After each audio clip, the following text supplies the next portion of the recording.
My name is Reagan Kessner. I'm the MLS director here at GetBar. And today we're going to be going over some stuff in the MLS. It's going to be, I call it more advanced because none of what I'm going to go over is required to do your job at the bare minimum. But what I'm going to be going over may save you time in the long run. It's going to be a lot of setting stuff up, setting areas, customizing reports, stuff like that. Like Tony said earlier, we have some drinks and snacks in the back. Feel free, get up, grab stuff. If you've never been in one of my classes before, I tend to have the same format every time. I love questions, I love interaction, but try and limit the questions to what we're currently talking about.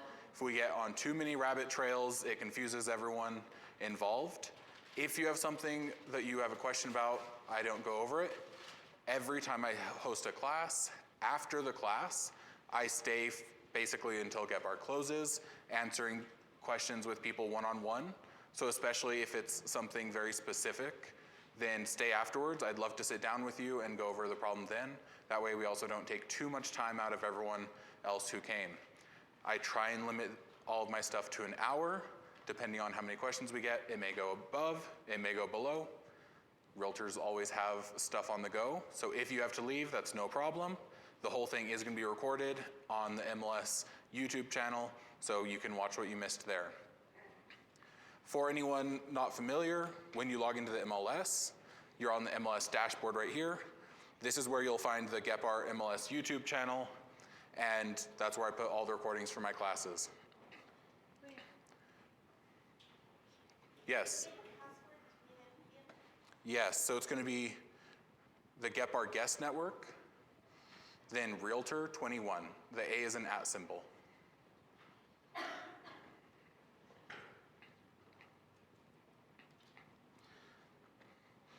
Okay, so before we get too far, we need to do our antitrust statement. The Greater El Paso Association of Realtors meetings focus on promoting the interests of real estate professionals and consumers, fostering competition, and sharing best practices. Discussion topics that violate antitrust laws are strictly prohibited. And the Greater El Paso Association of Realtors is committed to providing a positive and rewarding experience for everyone associated with its events. There will be zero tolerance of any inappropriate behavior, including harassment or discrimination in any form. Meeting participants will act professionally and use good judgment and always be respectful. Okay, so with that out of the way, we're going to go ahead and get started. I tried to format this as close to things people may know at the start, getting into more complicated stuff later. But in order to simplify it, we're going to start with something a lot of people don't mess with. And I know this because I have to super use as a lot of people's accounts. It is the overlays. When you're on the MLS, click menu in the top left. Under the preferences section, you have this button right here that says My Map Overlays. Anytime you've been on a quick search on that map, you can drop it down and you can see how it has like flood zones, zip codes, stuff like that. What a lot of people don't know is you can actually add your own overlays that are accessible on your map and then apply those overlays to your searches, some of your statistic reports, stuff like that. So we're going to start here, that way we can reference it later. So I'm going to show you an example overlay first, then we're going to go in and go over how to actually make the overlays. So you can see here right now, I've got a 79935 grocery stores. This is my local neighborhood, and this is something I care deeply about. So it's a pretty simple, yes? Where did you hit the maps overlay? Go back. Menu. Then under preferences, it's My Map Overlays. Okay, so this is an example of one of the things you can do with map overlays. Here I've just applied an overlay for zip codes, focused in on the 79935 area code, and then I used my own judgment to put areas for what grocery stores are in that area. You can see here, all of them are labeled. This area is a Food King, this area is a separate Food King, down to Albertsons, Eastside Choice Meats, and Walmart. This is a completely pointless one for real estate. But it's a good example of how specific you can get, because you're not going to find this data anywhere else. Use the local expert in the area, though, will have this. And this is especially useful if you build up a nice collection of overlays when you're sitting down with clients, because what they need, you're the local expert on, and you can have a visual for them to follow along on. To get to something that's a little more generic, or a little more useful, here's one for the SISD high schools. This is straight off of the SISD boundary maps. Where did you put the zip code? I lost you on the 79935. Was it subtitle overlays? Yeah, so to apply an overlay, in the top right of the map where it says overlays right here, you can click there. On this side. Yep. And you can turn zip codes on or off. I'm turning them off for this one because the school district, or the high school boundaries, ignore zip code for the most part. But you can see here, we've got from El Dorado, Pebble Hills, Montwood, Americas, Fiddle Load, Eastlake, and Socorro. Now when I'm doing a quick search on literally any quick search I do, I can go to the map up here, click overlays. Then now I've got this section, My Map Overlays. This only shows up if you've created an overlay. Choose SISD high schools, and it adds it to my search map. Then if I've got a client looking for a specific high school, say they want to stick to Montwood, I just click my Montwood area, add to search, and now it boundaries my search to that area that I set up previously in my map overlay. So does everyone get the top-down idea, and we can go deeper on how to make the overlays yourself? I'll take that as a yes. Okay, so I'm gonna jump back. Remember, it's preferences, my map overlays. Then none of you will have any here, so hit new. And it's gonna take you to this page. I'm gonna go ahead and disable help on mine. Say we wanted to make an overlay on this Cielo Vista area. What you do is for every shape you want to make, just click right here on this polygon, then draw the area just like you would when doing a search on the map. Put your points, and on the last point, you double click, and it puts down that shape.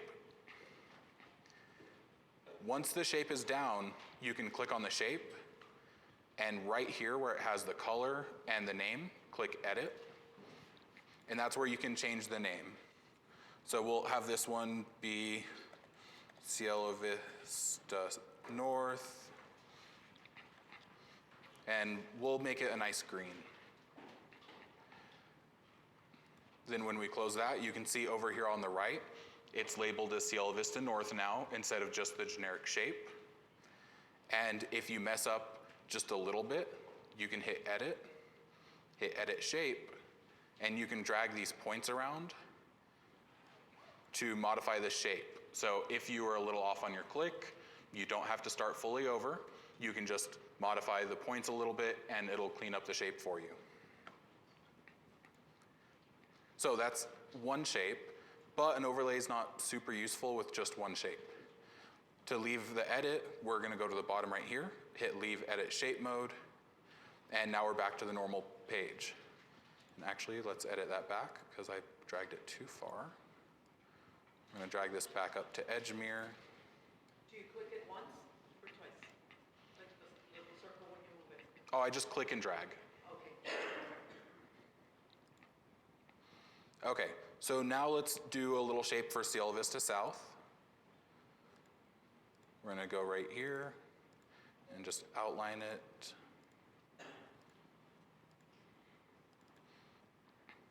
Whoops, mine intersected a little.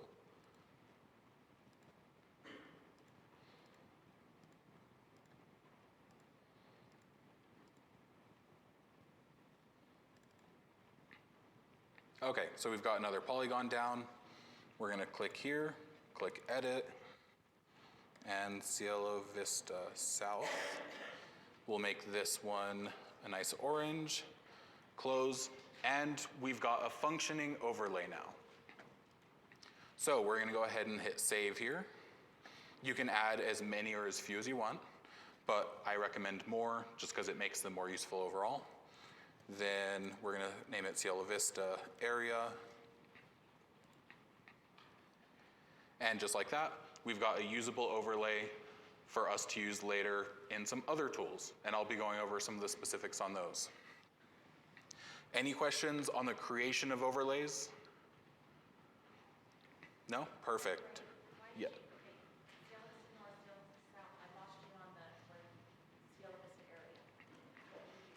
Okay, so when you hit save right here, it can either save it as a new one, or you can update an existing one. So I just saved it as new and gave it the Cielo Vista area name. You couldn't find the same map. Okay, you just need to zoom in on yours. So, yeah, we just did it in that area right there. Okay, so the map functions pretty similar to how the map functions just when you're doing a quick search on the MLS. But now that we have a search or an overlay, there's a few places we can use it. Like I showed earlier, the most common one is when you're doing a quick search. This is super useful when you're sitting down with a client. They're looking in a specific area, certain criteria, and you don't want to have to draw those areas every single time because it's a pain. So all you've got to do is click in the top right, click overlays, choose whichever overlay you want to apply. We're going to do our Cielo Vista area. Then when we zoom in here, the thing that's really nice about overlays is you can use the shapes you put down individually or as a whole. So you can see right here, we still have 3,136 results. Until we click on this overlay shape and hit add to search, now it added that to our search criteria. We're gonna click on this one as well, add to search. And now it's searching with both of them. Once you have them on there, you can uncheck your overlays and you still have the search filters applied without the overlay being applied. This also means that you can do stuff a little more complicated and apply multiple overlays all at the same time. So I can also add my SISD high schools overlay over here. And while searching the Cielo Vista area, I can also go over here and add the Montwood High School area to my search results. So even if your shapes are on different overlays completely, they can still be part of the same search that you're doing on quick search. Any questions on that? No? Okay. So I had to start with overlays, even though a lot of people don't use them. Like I said, I want to start from things people may know and move further on because they'll come up a few times while we're going over this. Back to some more basic things. Something I was actually surprised a lot of people didn't know is when you're on the MLS, anytime you see blue text like this, that means it's clickable. So right here, we're searching for active listings, right? If we click this of, that's gonna flip our search. So now we're looking for anything that is not active with a contingency or pending accepting offers. This is gonna be super important when you're doing very detailed searches where they are saying, hey, we want a pool, we want it heated, but we do not want it to be above ground. Because then you can go here for pool. We're just gonna add the whole field and say we want heated, above ground, yes. Okay, so right now we're searching for above ground, but if we click this or, it changes it to not above ground. That way it will exclude anything in our results that would be above ground normally. This is one that you'll kind of have to play with to get super familiar with. But once you're familiar with it, it'll save you time on having to do multiple searches and kind of combining your results. You can do one search with all of your criteria. Next up, and this is especially useful if you're doing CMAs. So the only way to access that is by clicking on that? Yep. Not up? That's the only way that it'll give it down there? So you can do it on anything, like even Garage. You can change any of these to a not. But it's because you clicked it on the top? No, you can do it individually for each one. Okay. Yeah, so even if up here we say of closed, we can still down here say not for car or more. Okay. Then one really useful thing, especially when you're doing CMAs, typically most of your searches are gonna look like this on the date field, and it's kind of annoying changing the date back. Yes, it is. What I recommend for most people is click these arrows to the left of the date field, and it'll change it to a amount of time back or forward. So we can look for sold 366 days back and change that to whatever timeline we want. So 60 days back, 30 days back, whatever. You can also click, like I said before, there's blue text here. You can click there, it changes days to months, months to years, years back to days. Same with back and ahead. So this does two things. Number one, when you're doing a CMA, you can do a saved search with it set to 90 days back, whatever you prefer, and then you don't have to set it every single time. But the most important thing is it does it 90 days, whatever days back you set, from the current date. So if you have a saved search, say you want a CMA on your listing, the listing's been on the market 90 days. If you saved your search with a set date period of between this day and this day, when you go back to your saved search, it's still searching this day to this day. If you set it up saying 90 days back, then it's 90 days back from the day you are looking at it. So every day that search gets updated to be the last 90 days instead of the 90-day period you set up 90 days ago when you set up the saved search. Make sense to everyone? All right. Let me check my notes to make sure I'm not missing anything on that. Okay, we should be good there. Okay, next up, so let's actually do a valid search so we get some search results.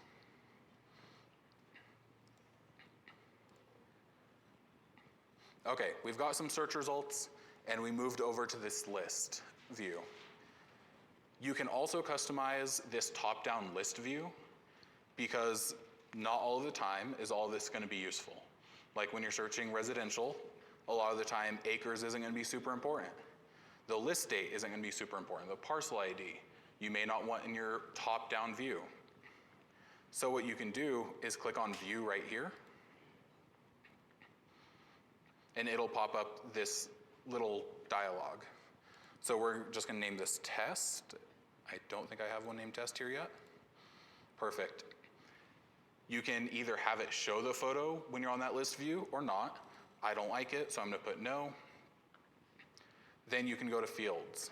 This is where you can tell it what fields you want to see when you're doing that list view. So like I said before, we probably don't care about owner agent, parcel ID, approximate acres. I'm willing to work with anyone, so we're going to take listing member off of that. Or list date. But there may be something that is more important to me, like let's go ahead and add cumulative days on market. That way I can see how long it's been on the market instead of having to look at the list date and kind of calculate. Then when we save this, it'll save the view. And now when we're looking at our view, you can see all the ones that we removed are gone, and this cumulative days on market was added. And you can swap between your views whenever you want. Just click on this drop down here. Oh, also you can change what fields depending on your property type. Most of you are going to be doing residential, so I'm just going to stick to residential for this. So you can modify it however. We're gonna go ahead and add the photo back on. Hit save. And we're all set there. Any questions? No? All right. Like I said, that one's pretty simple. We're gonna go one step higher so we can customize our view. Who here knows how to do a saved search? You fill in all your filters, you save it for later. I should be seeing a lot more hands, come on. Okay. I save it, but then I cannot find it later. To find it later, all you have to do is go to the menu. Under search is saved searches, and they'll all be there. However, saved searches are great because they'll pre-fill a lot of the filters for you. But they'll still have all the other filters. So look right here, residential. We've got all these default filters here. Current price, property class, subtype, new home or resale. Not all of these are gonna be relevant to everyone all the time. So what you can do is you can customize these some. Say we don't care if it's a new home or resale. We hover over it, then on the right side is this little X. When you click on that X, it takes it off your search. We don't care about state, county. We're gonna keep city on there. We don't care about subdivision, street number, street name. We want bedrooms, bathrooms. We're gonna X out full baths, acres, and that's good. But one thing that people are always looking for is refrigerated air. It's the most common filter I add, at least. So we're gonna go to add a filter, add cooling, and go ahead and shrink that down. So now we have a little smaller of a search selection for us. Then instead of hitting save and hitting save search up here, let me pop that down. Most people hit save search here, and that saves the values that we assign to those fields. But if we hit save quick search template, that saves the fields themselves that are in that slot.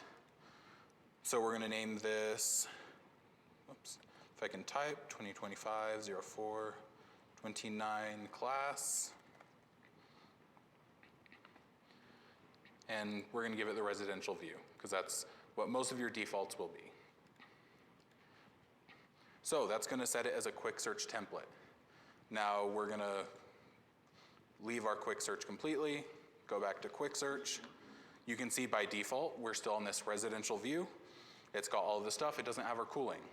But we can click here, go down to the view we just created, and now it's got it set up exactly how we wanted it previously.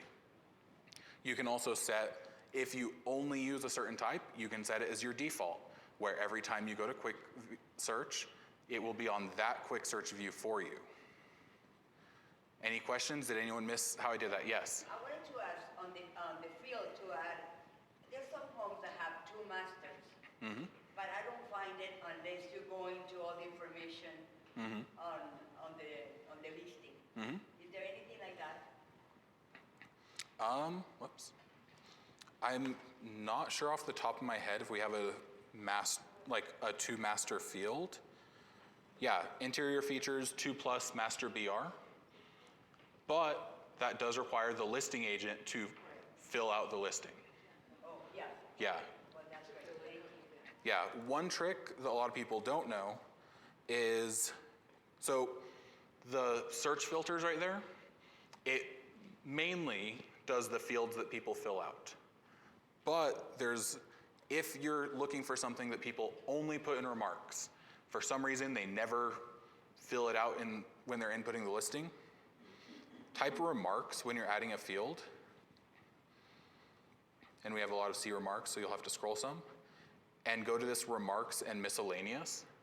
You can put a public remarks here. And we're gonna type master. It's gonna search through public remarks for anything like the term master. So if you're looking for like a 2+ master bedroom, you could type in master bedroom, and it'll filter down to everything that in the description has master bedroom. So the more specific you are in that search, the more it'll filter stuff down for you. That's a tricky one because a lot of people use primary. Yeah, and It's a really tricky one. You could miss out. exactly. It's why every time they should be hitting that 2+ master BR, but if you're getting kind of desperate, and I've been there, sometimes you've got to work with the people who aren't willing to fill it out.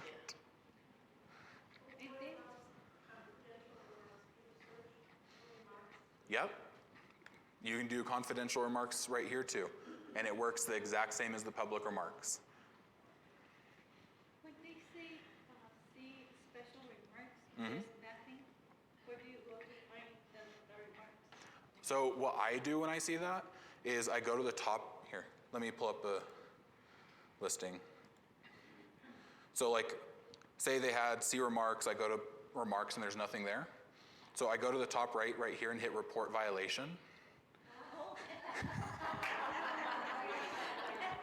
And then I said see remarks and left remarks blank.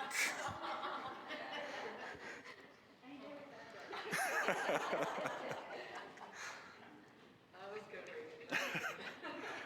Any other questions before? Yes. Is there any ways for the audience to order of the foods? So you mean on the template right here? I believe so, but I've never had to. Let's find out. So she asked if there's a way to rearrange the fields that are showing on your quick search template. Now, to do that, we're gonna have to go to modifying the quick search templates. We're gonna go to menu, just type quick. Under preferences, you'll find quick search templates. This is the same place you can go if you need to delete any of your templates, modify them, anything like that. So we're gonna go to the class right here, click edit. Let's see. You can change property types, what view it uses by default.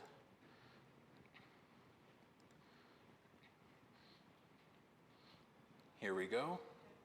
So if you want to move elementary school up, just select it, hit move up, and it'll move it up one slot. So you can rearrange them. You're welcome.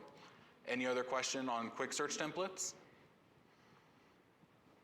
All right. So we're going to move on to a quick little section on some statistics.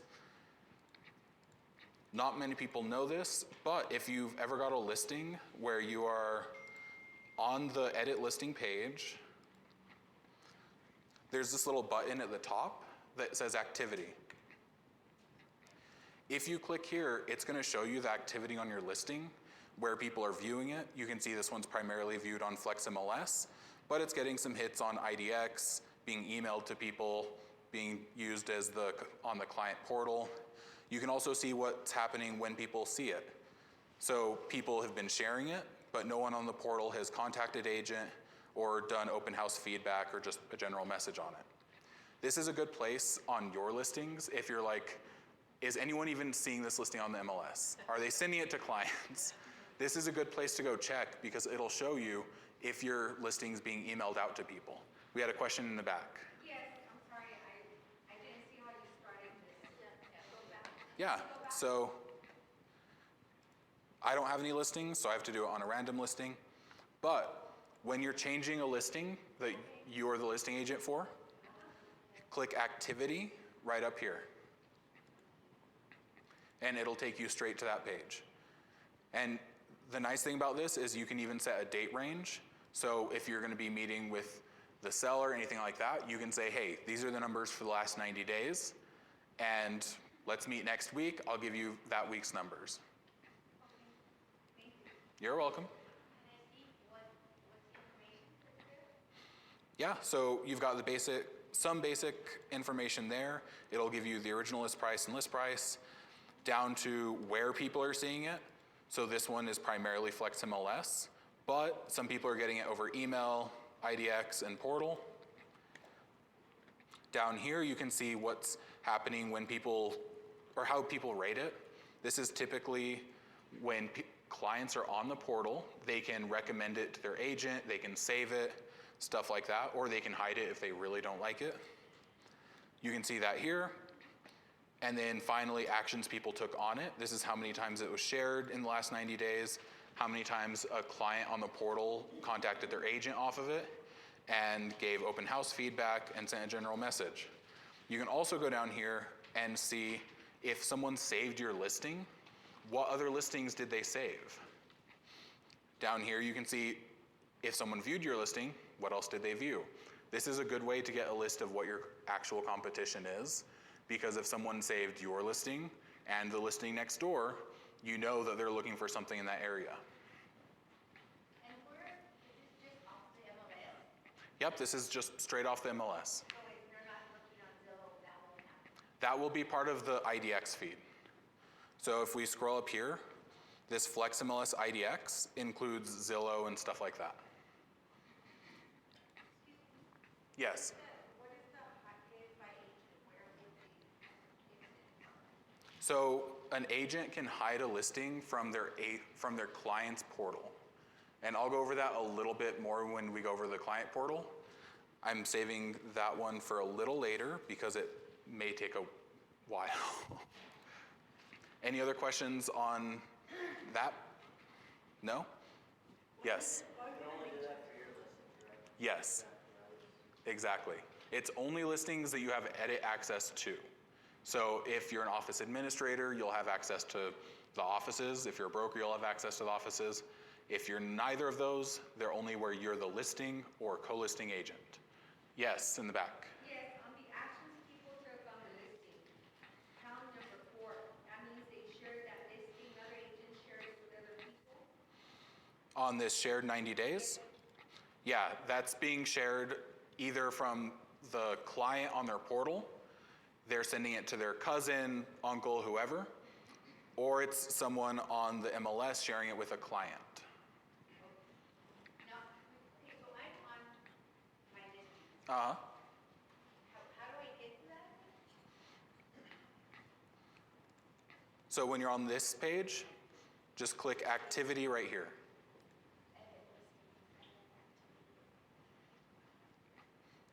Yeah, if you're on my listings, then you'll have to select the listing first, and then it'll take you to the change listing page.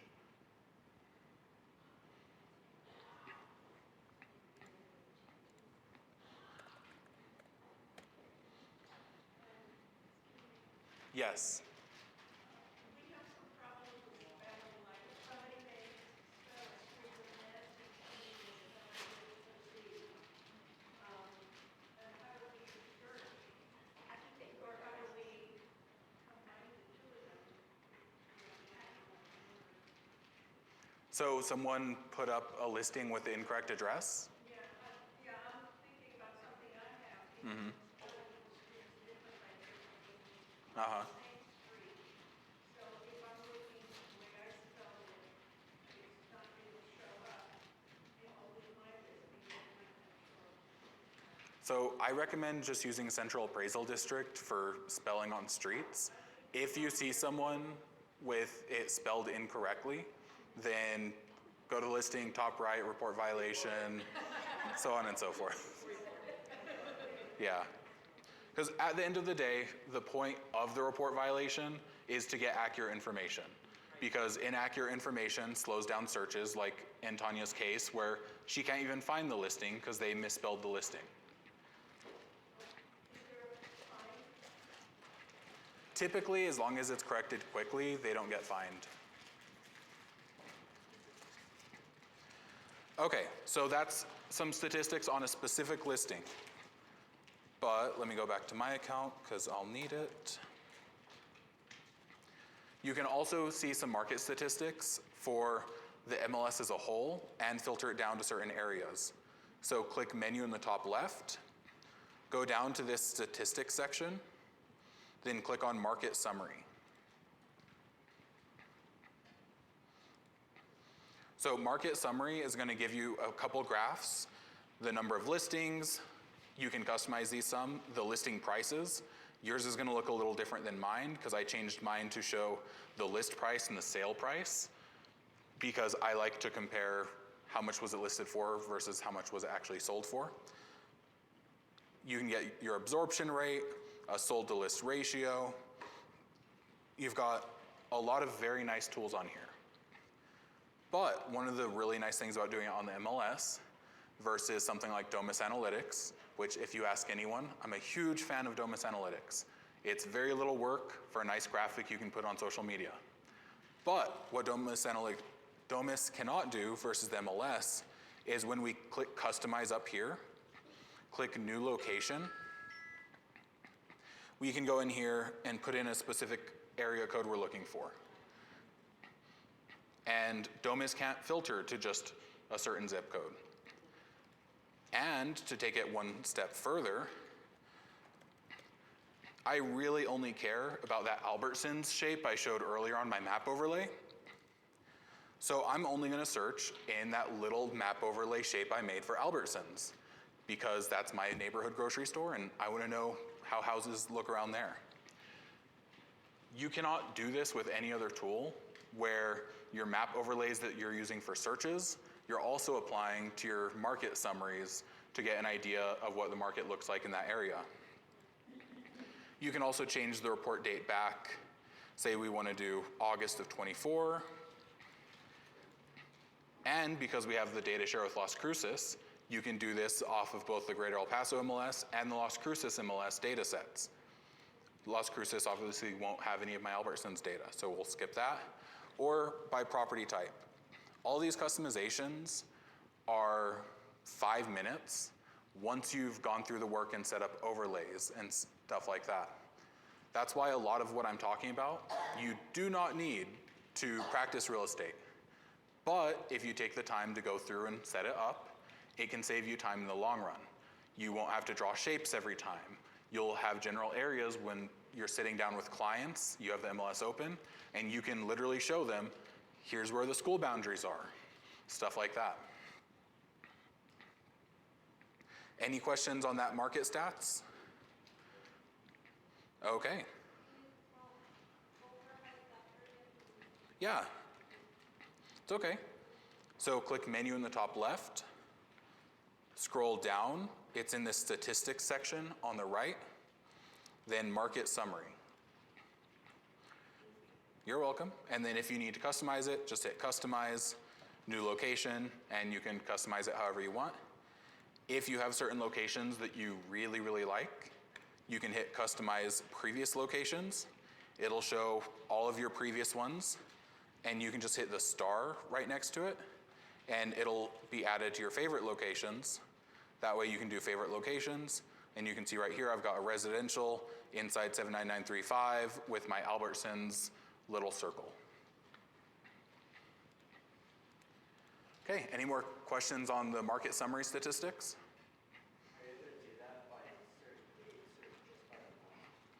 So it's going to show you based on month further in the past, but you can also go in here and on all these charts hit the little gear icon to customize it. And depending on the chart, you can customize dates on some of them, but most of them it's what information is displayed on the chart. Yeah. And it does take, I believe, a week after the new month for the new one to come out. So right now we're limited to March, and probably second week of May is when this month should show up on this market summary list. Okay, if there's no more questions on that, we're gonna dive into client portals. Who here has used a client portal with their clients already? Thank you. Client portals are fantastic because the #1 reason I hear from agents why they don't want their clients on Zillow is because Zillow has the listing agent's information, or it has a button that says contact agent, and they're gonna sell the lead to someone else, then you're having to fight someone else for your buyer who you've been showing for months. Client portals are a way to kind of avoid that. So we're gonna start off with when you're adding a client, signing them up for a portal. So hit menu, go to contact management, And it's as simple as when you're doing this quick ad.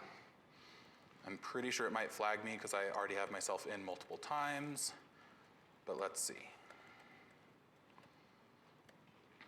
Just click this button right here for portal.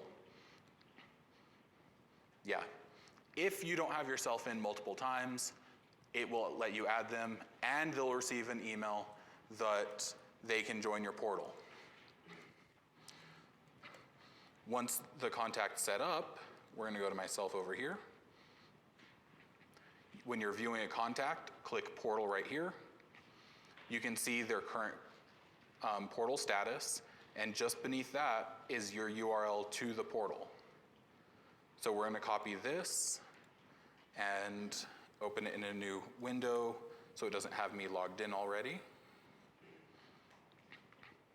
So it'll look just like this for them. They can go in here and log in. Give me 1 second.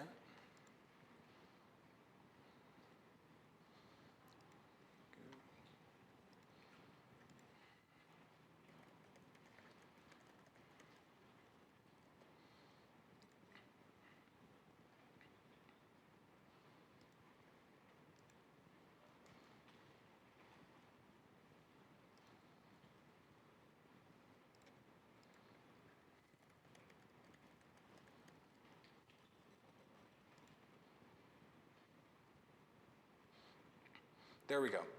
And this is what the portal is going to look like for them. The portal acts like a mini version of the MLS, where they can go in, they can search listings, they have access to all the public information.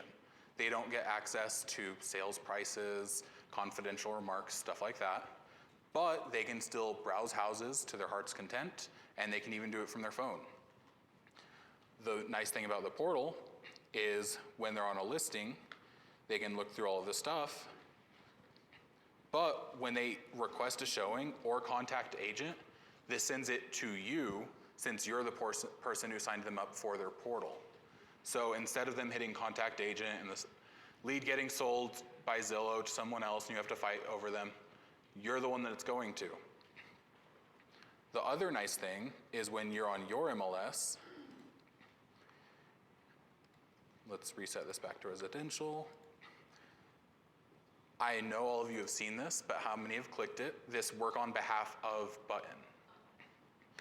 When you click on there, you just need to enter your contact name. And now over here, you can see we're working on behalf of your client. Whenever you're on a listing, now you've got all these buttons right here, and you can click here, and it'll save it and add it to your saved collection for your client. So if you've ever got a listing where you're like, hey, my client's gonna love this, let me add it to their portal so when they're looking, it'll show up for them, you just click it there. Same if you see something and you're like, hey, this is gonna be a terrible fit for them, or we've seen this 7 times, they hate it, you can hit hide listing and it will hide it from their search results. Same if you need to add any notes. You can click here and say, we loved this, but the timeline didn't work. Let's revisit later. Then it shows up on their portal with your notes, and you have it for yourself so that in the future, you can go through their saved and you can go, we loved this. Why did we not make an offer? You can check your notes, and you've got it right there. The portal is a great tool. Please take the time to mess around with it.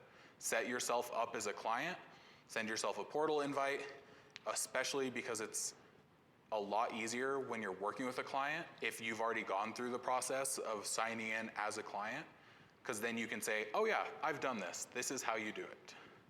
You had a question? Yes, so is there a way that they can get, like Zillow, if they want to see houses, they just put their name, password, and they're in? Is there a way that they can do that on Flex MLS? Like, But then through us. Does that make sense? like when you say they want to see houses, you mean like they want to see the listings and the photos and stuff like that? Yes, Yep, that's what the portal is. but directly, but so that they can, if they like something, that they can contact me directly without me setting it up. You have to add them to your contacts, but that's about it for the setup. So the only thing that is needed is their email, like the regular contact that I. Yeah, just a name, email, and check the box for a portal, and that's it. They'll get an email saying, Reagan Kestner would like to send you listings. Are you okay with that? Click here to set up your portal. And once they set it up, they can look through listings just fine. They can even do filtered searches if they want to look in a certain zip code, stuff like that. They won't have as many filters as you will, Okay.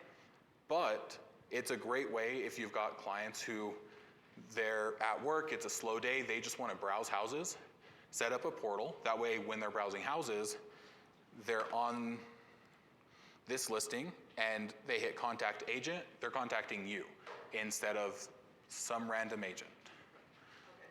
Question in the back. So you type in the first name, last name, email, and just click on the portal and click add, Yep, click on click add. yes. And it's gonna give them, the link on their email, go ahead and sign up. Yeah, it'll add them to your contacts and send them a link. For anyone who is already in your contacts, we're gonna go to menu, under contacts, contact management. I don't wanna send it to anyone I don't know, so we're just gonna use myself again. Just go to the portal tab right here and change the off to an on. And then it'll send the portal setup and all of that to them. That's all you need to do. Setting up the portal is super simple. The most work you get out of it is going through listings that they recommend or saved and stuff like that. But the actual setup to giving them access, super simple.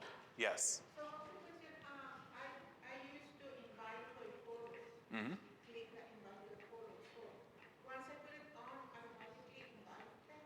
Yep. I don't need to click on that one. Yeah, if their portal's already on, you don't have to do anything. Yeah. You may want to give them a little reminder if they haven't been using it, that they have access to it, because there are people who they're sent the email, and especially when you're first getting started with a new buyer, they get a ton of emails from you. Hey, here are new listings. Hey, can I send you emails? Hey, here's the portal. Like, it may slip by, so just give them a reminder. Hey, you have access to the portal? Here you go. Is there a way that we can resend the invitation to the portal? So you can give them a reset account here, and it'll reset all of their stuff. But you can also just give them the URL here and give them their username so they can reset their password if they want. But yeah, reset account will fully reset their account, change the password, send them a new email, everything. So if I have some subscriptions to my list, what's the file is off? So subscriptions and portal are completely different tools. So you can use one or both, or any combination. So even if they've got a portal, you can still have subscriptions going to their email. But the way that I need to go, each one, I need to check each one to make sure that the bubble is on. Only for the contact, not for the subscription. Yeah, so if you have 10 subscriptions on one contact, you still only have to update the contact. Any other questions on that? Okay. So we're reaching the hour. So I'm going to go into the last topic, which is customizing reports. So pulling up a listing report real quick. And I do have to have a caveat here. If anyone knows me, I'm a terrible graphic designer. So you will probably be able to do a much better job on the design than I can. But I can show you some starting points. Okay, over here on the right, all of you are familiar with this report. This is the default report for the MLS when you open a listing. If you click on this report section here, you can see there's a couple options like a summary flyer, 7-photo flyer, stuff like that. But you can also set up your own reports on this section. The one I recommend people doing, and again, this is why I need the caveat, is a quick show report. Because when I was licensed, I was very guilty of every time I was going to show a house, just going to the MLS, hitting print, and going, here you go. Here's this wall of text with the subdivision and legal description and all of that. Not all of it's gonna be relevant to your clients. But you can make a report that is relevant to your clients. Here is a very simple one. It's giving them info when it was built, square footage, how long it's been on the market, is it in an HOA, what kind of cooling is on there, landscaping, garage, heating, construction, things that they will care about are on this report. And all I have to do before showing is print it out. So if I'm on my default report, I hit print. Now in this report section right here, I can hit quick show report, and it'll print out the report like this. It's something fast that I can give to my clients, and they don't have to deal with a wall of text. Where did you find that? That's what I'm about to show you. So the quick show report is ugly because I set it up and I can't design anything. But you can make it as nice as you want. All you have to do is hit menu. Then over here, under preferences, click my reports. This is where you can see all of your MLS reports. I do need to warn everyone, try not to touch the GEP listing report. I've had people very rarely that just deleted that whole thing and then they couldn't get it fixed. So try not to touch that one because it'll be a little more complicated to fix. But you can make new reports or building blocks. Reports are pretty straightforward. We're gonna create a new one, say report. And it's just like making a Word document pretty much, with a couple differences. You'll notice in the top right, it says you are editing. Right now we're on residential. So it's only going to give us fields for residential. Make sure whatever report you're making, you're matching the property type right there first. But it's just like making a Word document. My first report. The big difference is on the right, you have this templates, building blocks, data fields, photos and maps, profile, and other. When you click on data fields, you can see stuff like garage here. And if we want to add the garage to our report, you're just going to double click there. It'll ask you if you want to insert the label, so just where it says garage, the data, or the label and data. We're going to choose label and data. We're going to tell it to separate with a colon. And if there's a certain number of details, all of you have seen the garage where there's like 15 options there. You probably don't want it to print all 15 options. It'll throw off the entire layout. You can have it only show however many you want. So we're going to say, show the first 3. Yep. Then a delimiter, we can do a semicolon, line break, space, comma, however you prefer. I prefer semicolons personally, so we're going to hit insert. Now we have this very confusing little section right here. As people, it doesn't make a lot of sense to us, but when we click save right here, oh, we should probably give it a name. We're going to name it just today's date, hit save and return to my reports, and then we're going to go test it out. We're going to find one that hopefully they filled out the garage. And instead of report right here, we're going to click here, go to the one we just set, and you can see my first report, garage, double attached. The other really nice thing about this, and I highly recommend this if you're a seasoned agent, you get to choose the font size on these reports. So if you're ever like, man, I hate the MLS report and how small the font is, you can bump that up a little bit to increase your readability. So it gives us the garage double attached there instead of that weird little block of code. We can take one more step to make building the report easier. We're gonna go back to preferences again, my reports. And this time we're looking at building blocks. So building blocks act like a section of your report. If we go into that quick show report I showed everyone earlier,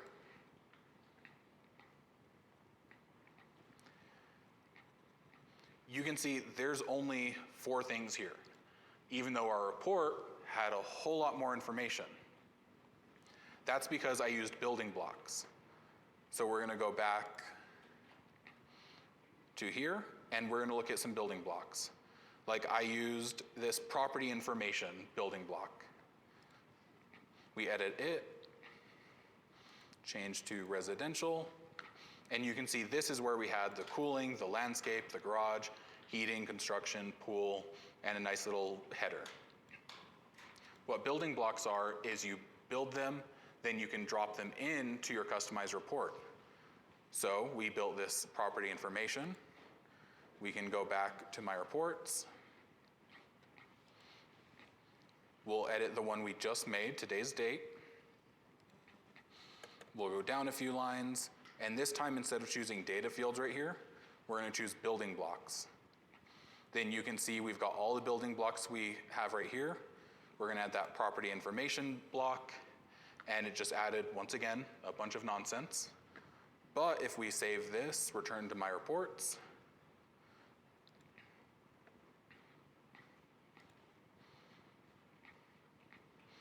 get some details, and then the report for today's date. Now it's added that section for our report. So take the time, build some building blocks, and you can just drop them into your report instead of having to do each section individually. Any questions on that? That's really surprising because this is a little complicated.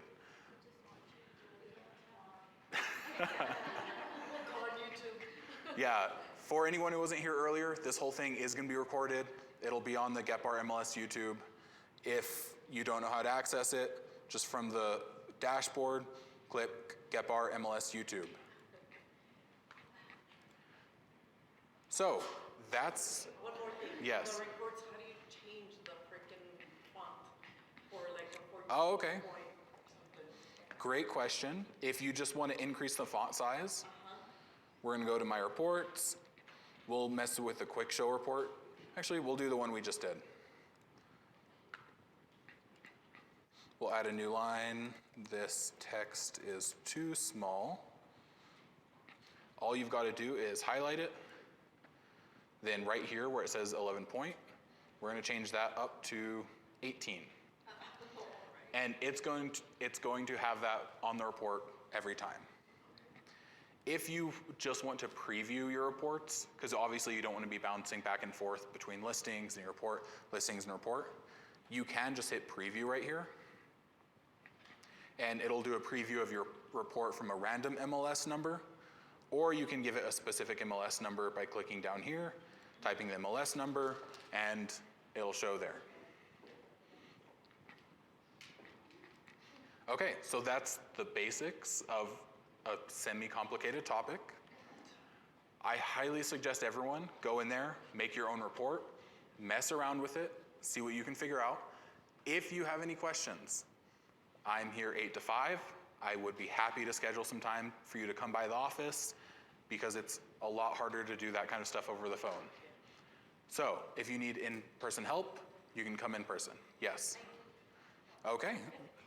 Just send us an email, give me a call. I'll be happy to schedule with anyone.